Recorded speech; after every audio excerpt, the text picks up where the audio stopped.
भाई साहब, वैष्णवी तो मेरी बिटिया जैसी है ना। जब कल अपनी बहन ने मेरी बच्ची को अपनी बच्ची की तरह रखा, तो मैं कैसे भेदभाव कर सकती हूँ?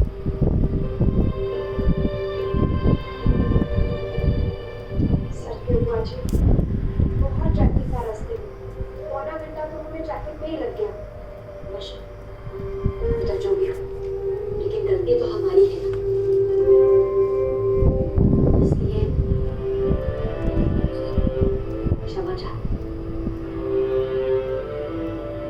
जब से ये हाईवे का काम शुरू हुआ है ना, तब से बस पूरा शहर माफी मांग रहा है। यहाँ तक कि उन्होंने खुद भी 10 बोर्ड लगा रखे कि असुविधा के लिए खेद, और ऐसे ही माफिया लोग मांगते रहते हैं कि सॉरी नहीं आ पाए। हाँ, ये तो बहुत अच्छा हुआ कि इतने ट्रैफिक और इतनी गंदी सड़क के बावजूद आप लोग यहाँ पे आ गए। Thank you.